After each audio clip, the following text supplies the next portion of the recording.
My name is Matt, and this is my story. My dad was an alcoholic, so he wouldn't come home from work some days till way late at night.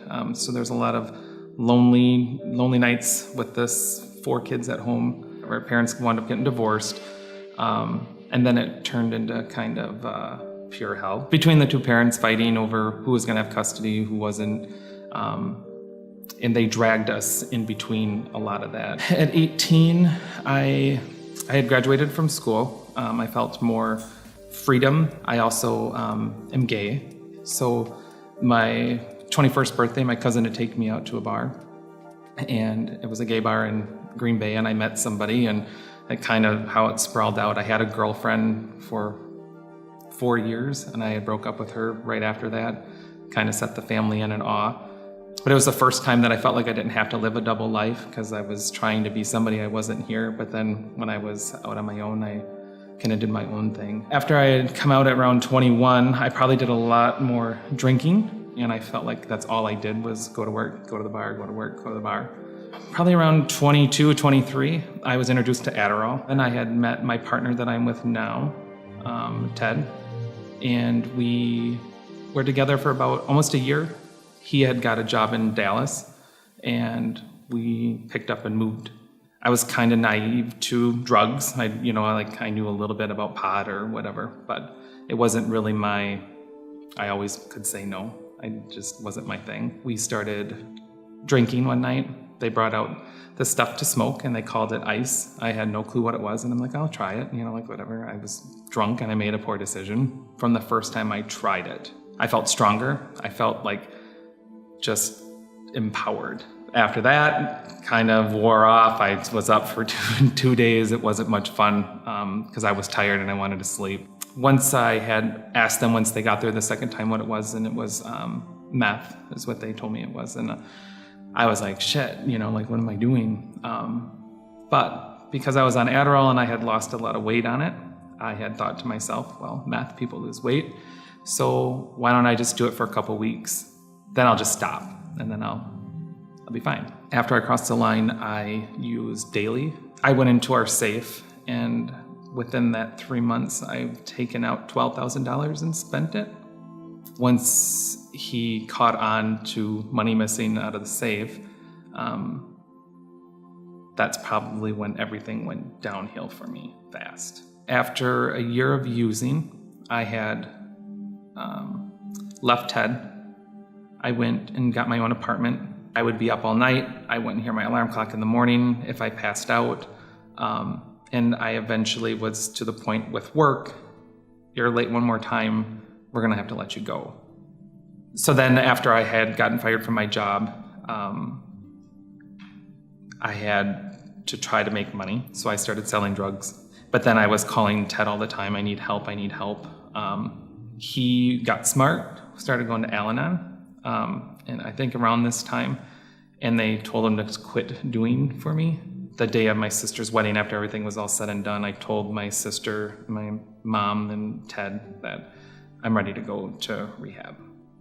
After my 30 days in treatment, that night, Ted and I got into another fight, and then I left, and I started using right away. I spent probably another year in Dallas. He had taken me to Appleton, dropped me off at a hotel. He paid for one night and was see ya. So I called some friends that I had met at one point that I knew used in the Appleton, Green Bay area. I had finally gotten some stuff. I was gonna go make a sale in Wausau. I went to a car dealership, taken keys to the vehicle, and I left. I told my family that I had purchased it. I've been up for 5 days, fell asleep at the wheel, and I totaled the car out in a ditch, and I ran. That's the last thing I remember to waking up in jail, learning about all the stuff that I had done in the last 3 days. I sat 60 days in jail for everything to kind of fall through and get an okay from both the judges to allow me to go to the mooring. I was at mooring for 4 months, and then I felt great. I was off drugs. At this point, I'm 6 months clean. I didn't form connections with people in the recovery community because I felt at that time that I didn't want to be like those people. They weren't normal. I shouldn't have to go to a meeting every week to feel good. I shouldn't have to talk to a sponsor. What am I going to call a sponsor for? What do I need one? I did it because I had to in the morning to live there. But at that point, there was in my head when I left, I was like, okay, I got this. I don't need help. I was going to be the first person to cure myself and stop all this. And my phone rung, and it was probably 11:30, 12 o'clock, and I looked down and it was Facebook, which I never got rid of, never deleted, never started a new one, nothing. Before I even responded, I had my shoes on and I was off to the races. I knew what was going to happen when I got there.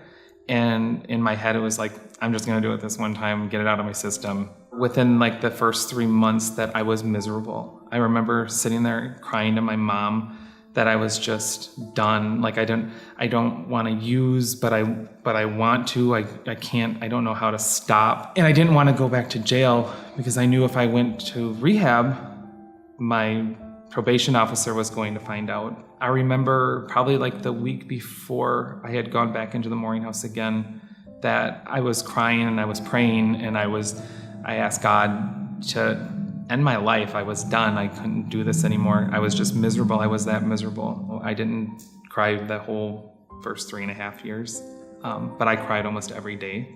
The MEG unit and 7 other police departments had busted my house in Kaukauna a year ago today, actually. I got my prayer answered. So I didn't die, but I went somewhere else to get better. So I went to jail. I sat a total of 90 days. In that 90 days, I read so many books that I don't think I've read that many books in my life. Ted had sent me a lot of books that helped on shame, talked about shame and guilt and how you can come back and just be somebody that you want to be. And I think I went to bed that night and I prayed, and I woke up the next morning and I felt like every worry that I had about everything was kind of gone. The obsession to use was gone. My mind felt free after 60 days in jail. By that time, Mooring House was contacted, and when I got there, I think Christina was there, open arms, and everybody. It was the total opposite feeling of what I was expecting. I actually listened to what everybody had to say before I opened my mouth. There's a lot of advice that I was given that I took, and I didn't do things my way for the first time in my life.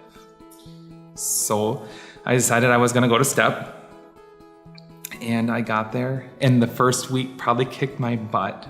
I didn't make any connections in the past, so just being friends with other addicts was a big change for me. My favorite part of the day at STEP is the huddles in the morning. Stephanie had started this Gratitude Tuesday thing. So every Tuesday, it's kind of mind-blowing how my friends at STEP started where I did and where they're at, and how grateful they are for the recovery. And it makes me grateful for my recovery as well. I'm still at STEP because it has made me the person I am today. Going to meetings makes me feel better during the week. And if it wasn't for STEP, if I didn't work there, I don't know where I would be today. And I think it keeps me sober today. It keeps me connected to the community. It's watching other people grow. And I feel that I was in their spot, giving back what was so freely given to me, I think is my number one goal.